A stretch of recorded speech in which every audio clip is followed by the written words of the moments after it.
Actualité de Manchester United, news du club, c'est ici que ça se passe. Bienvenue à vous sur Legacy United.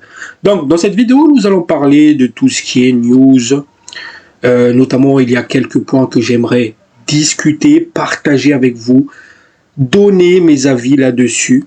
Donc, sur ce, n'hésitez pas à vous abonner, à liker, à commenter comme d'habitude. Ça soutient énormément la chaîne et ça me donne beaucoup de force et de courage.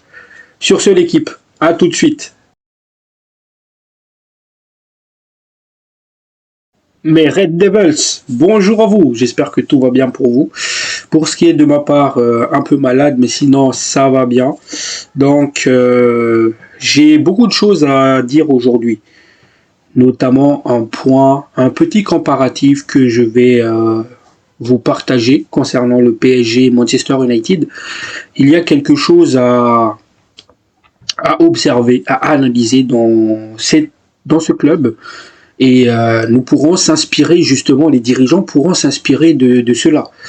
Mais avant de se lancer dans tout ce qui est news, notamment cette comparatif aussi, j'ai sélectionné 2 commentaires. Ah oui, ça date que j'en avais pas fait, parce que justement, Power Rangers Noir, il m'a rappelé, tu lis plus ni analyse nos commentaires. Pourtant, c'était une partie où on se sentait plus proche. Je lis toujours les commentaires, justement, mais c'est vrai que je le faisais plus en direct. Et c'était pas pour autant que j'allais arrêter de le faire. C'était juste, en fait, je me suis dit, je mets de côté pour le moment, mais on va le faire. On va continuer. Parce que c'est vrai qu'on se sentait plus proche. Je pouvais répondre en direct vos commentaires, etc. Donc, on va reprendre cela. Ne vous en faites pas. Et désolé du coup d'avoir arrêté sans vous prévenir justement. Donc, deuxième commentaire que j'ai sélectionné, ça vient de Cheikh Alibouya Nyang. Excuse-moi si je prononce mal frérot. Donc il nous dit pourquoi Ineos veut toujours miser sur les jeunes alors quand c'est bel et bien qu'il a Osimhen qui attend toujours. En fait, Ineos même, ils ont déjà répondu à cette question. Ils ont dit que ce qu'ils chercheraient à faire, c'est de bâtir le futur Mbappé, le futur Neymar, le futur Messi, etc. Mais pas pour autant qu'ils vont négliger des joueurs expérimentés justement pour encadrer ces jeunes-là. Autrement dit, ils l'ont souligné à plusieurs reprises, les jeunes qu'on va recruter, notamment Kana Bilic, notamment des Sekou Kone, Obishido, Diego Leon, ils vont rejoindre l'équipe. D'abord dans l'académie, certains vont être prêtés comme Kana Bilic à Lausanne Sport, et d'autres ils vont pouvoir se développer dans l'académie pour s'adapter à la culture du club, pour s'adapter au pays et surtout pour se développer. Et après cela, ils vont faire le pas en équipe senior, comme Shido Obi, comme Sekou Kone. Donc ça, il n'y a pas de... Comment dire ça? Il n'y a pas à s'en faire sur cela. C'est juste en fait, ils veulent reconstruire l'équipe première, en même temps préparer le futur. Donc voilà, c'est pour cela d'ailleurs que là, on se concentre plus sur Cunha, qui a été signé. Derrière, on veut Bemou, joueur confirmé de la PL, mais pas pour autant qu'on va négliger des petits jeunes dans l'académie.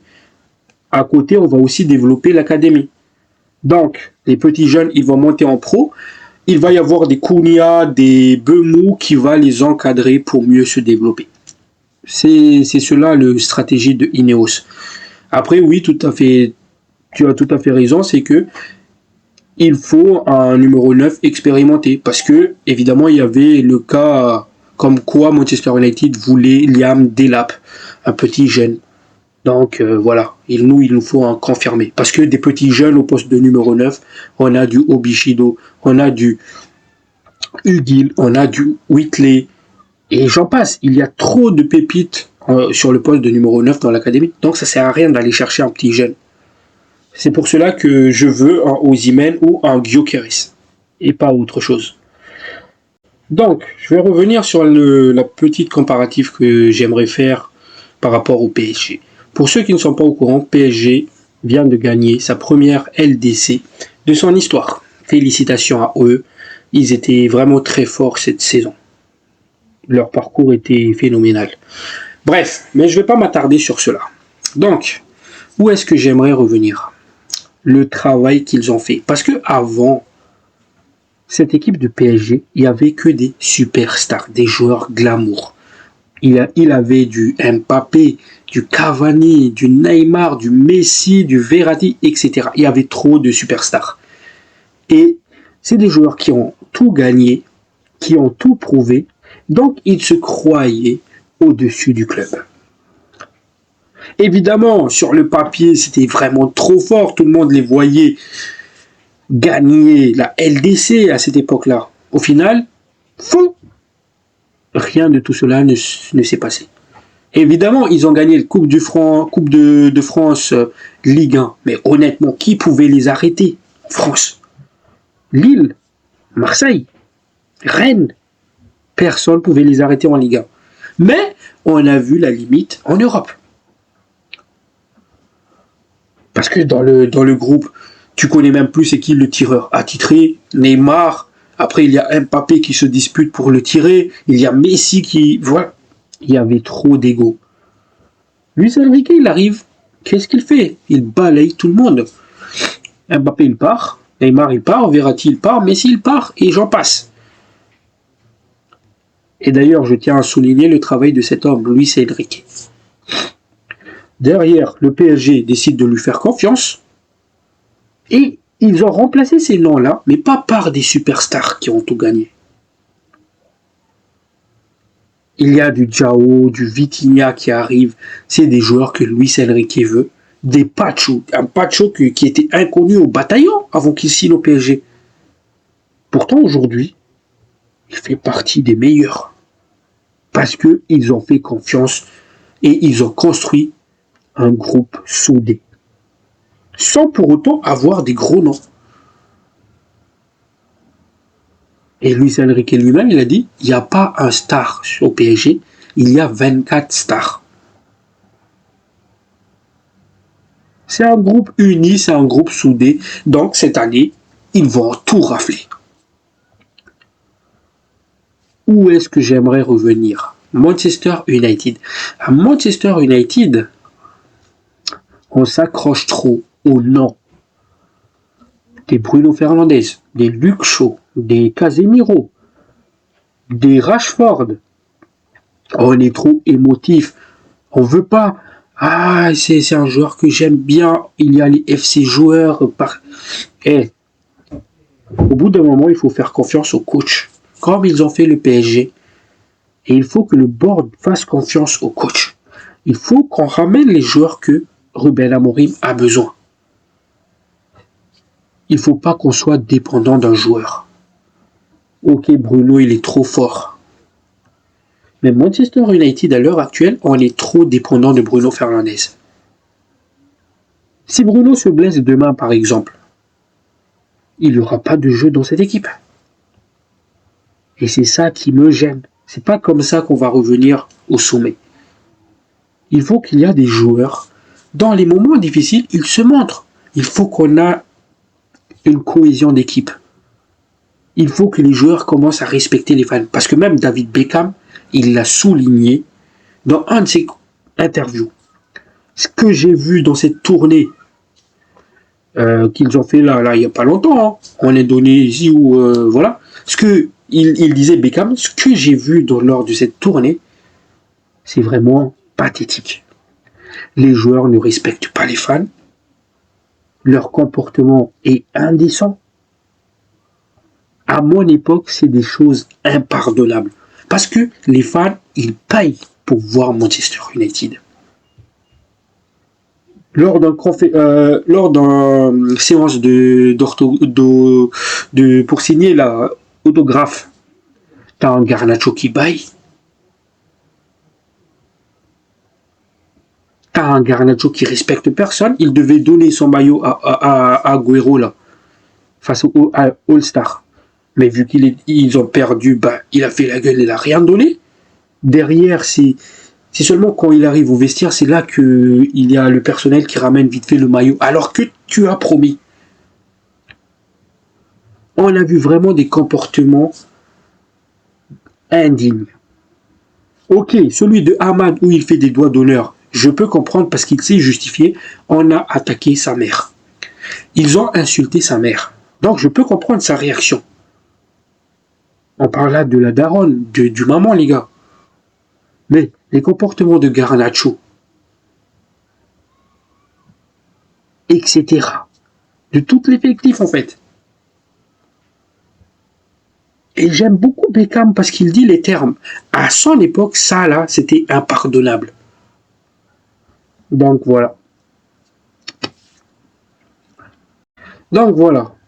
Pour ceux qui ne sont pas au courant, le mercato est officiellement ouvert. Et ça va se faire en 2 parties. Mais, bonne nouvelle, Manchester United et Matheus Cunha, c'est fait. Matheus Cunha est officiellement joueur de Manchester United. Là, il est parti avec sa sélection, mais à son retour, c'est directement à Manchester United. Il a obtenu le visa. Donc, très très bonne nouvelle. Manchester United qui arrive à conclure l'accord le 1er juin.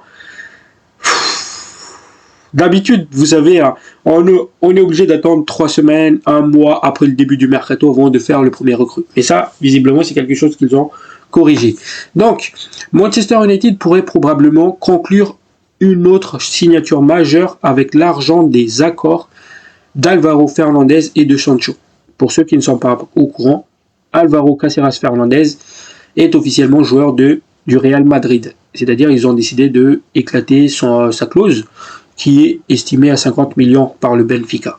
Ce qui fait que Manchester United va récupérer entre 20 et 24 millions d'euros. Bonne nouvelle. Et concernant Sancho, j'en ai déjà parlé dans ma dernière vidéo, comme quoi il était en discussion avec Chelsea justement, et si le joueur a accepté les termes du contrat, Chelsea va éclater sa clause.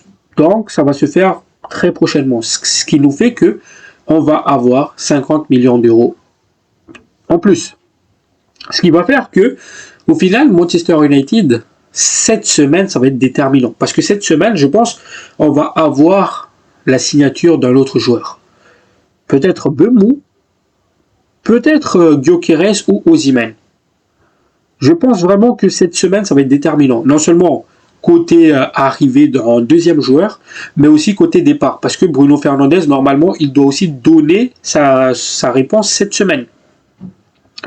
Donc, à voir. Il faut observer cela, il faut être patient. Voilà. Mais ça, déjà, c'est une très très bonne chose. Parce que, certes, Caceres, on a décidé de ne pas activer sa clause de rachat. Mais, on était quand même assez intelligent d'avoir mis un pourcentage de revente sur le joueur. Des sous en plus, les gars. Sachant les difficultés financières qu'on a en ce moment, là, ça fait 50 millions. Caceres Sancho, 50 millions. Bonne nouvelle. Donc, voilà. Donc, là, Fabrizio Romano nous confirme une chose. C'est que Osimhen et Gyökeres est clairement la priorité de Manchester United pour le poste de numéro 9. C'est une bonne chose parce que, je me répète, il nous faut un de ces deux attaquants-là. Parce que c'est des attaquants confirmés, on connaît tout ce qu'ils peuvent apporter. Donc, c'est surtout des attaquants aussi qui correspondent au système de Ruben Amorim. Concernant Gyökeres, Manchester United a pris contact avec Gyökeres et ils ont eu des discussions. Pour l'instant, il étudie ses options. Mais au final, l'option de Gyökeres, il reste quoi? Arsenal est sur le point de signer Sesto. Barça, ils vont garder Lewandowski. Chelsea vient de signer Delap. Donc, en Europe, il y a vraiment qui veut Gyökeres. Je garde espoir, les gars. Parce que tout semble pointer du doigt Manchester United, Gyökeres. Parce que si Gyökeres ne voulait pas vraiment venir à Manchester United, pourquoi il n'a pas fait une sortie médiatique pour dire « Non, je ne viens pas ». Ça, c'est un peu comme le cas de Bruno Fernandes. Bruno Fernandes qui attend. Voilà. Parce que, à part Manchester United, évidemment, il y a les clubs italiens aussi qui sont intéressés par le joueur. Mais je pense qu'on pourrait séduire justement le joueur. Et surtout, le joueur, il est reconnaissant envers Amorim. Il a même déclaré cela. Il disait que tu as décidé de me faire confiance, merci. Donc, si quelque part il veut rendre l'appareil à Ruben Amorim, pourquoi pas venir à Manchester United? Mais il faut être bon, il faut savoir séduire le joueur. Concernant Osimhen, j'en ai déjà parlé aussi. Manchester, évidemment, est en discussion aussi avec Napoli. Plan B, vous savez. Donc, voilà. Bon, concernant aussi l'autre priorité de Manchester United, parce que pour ceux qui ne sont pas au courant, United veut 2 numéros 10, donc Cunha, on l'a déjà. L'autre, ça va se jouer avec Dibling ou Bemou, les deux évalués à peu près à 50 millions. Parce que sinon, Cherki, il est sur le point de rejoindre City. Mastantuono, qui était sur la liste, il a donné son accord pour rejoindre le PSG. Donc vraiment sur cette liste de numéro 10, il reste plus que Bemou et Dibling des Sens. Donc voilà. Donc United, notre poste priorité de Manchester United, c'est le numéro 9. Ensuite, un milieu de terrain. Et justement aussi, on parle beaucoup d'un remplaçant en cas de départ de Bruno Fernandes. Il y a plusieurs noms qui circulent. Il y a du Ederson de l'Atalanta, il y a du Caicedo de Brighton, et maintenant un nouveau nom qui s'ajoute à cette liste-là. Donc, ce nom s'appelle Pedro Gonçalves, un ex-joueur de Ruben Amorim, c'était son joueur avec le Sporting. Manchester United envisage de faire une offre pour recruter Pedro Gonçalves, notamment en cas de départ de Bruno Fernandes, mais pourrait aller de l'avant même s'il reste. Le Sporting réclame 67 millions de livres sterling. Très très bon joueur, et surtout c'est un joueur qui connaît le style de jeu de Ruben Amorim, il va apporter ce côté équilibre aussi. Mais voilà les gars, c'est que dans tous les cas, Manchester United va acheter un milieu de terrain. Mais ce qui peut changer la donne, c'est que si Bruno Fernandes il part, on pourrait soit avoir un gros nom pour le remplacer, soit on pourrait avoir 2 milieux de terrain. Donc pourquoi pas ce nom-là? Même si en cas de départ de Bruno Fernandes, je privilégie vraiment le piste Caicedo. En cas de départ de Bruno Fernandes. Mais si Bruno Fernandes il reste, soit du Ederson ou pourquoi pas Pedro Gonçalves. C'est toujours en garantie Pedro Gonçalves parce que c'est un joueur qui connaît le style de jeu. Donc n'hésitez pas à me dire vos avis là-dessus. Si vous êtes pour justement un Pedro Gonçalves ou un Ederson ou un Moïse Caicedo. N'hésitez pas à le dire dans les commentaires. Donc sur ce l'équipe, j'ai fait un peu de tout ce qui est news qui est apparu aujourd'hui. N'oubliez pas qu'on est dimanche. Forcément, il n'y a pas beaucoup de news qui sort le dimanche. La plupart, c'est des rumeurs de dimanche. Hein. Mais voilà, ça, c'est des rumeurs qui est sorti samedi. Donc voilà. Sinon, demain, je ferai une vidéo. S'il y a des nouvelles qui apparaissent, s'il y a quelque chose d'important que je dois vous partager, vous communiquer. Donc voilà. Sur ce, si ça vous a plu, n'hésitez pas à vous abonner, à liker, à commenter, ça fait toujours plaisir. Sur ce, prenez soin de vous, la paix sur vous. Ciao, ciao.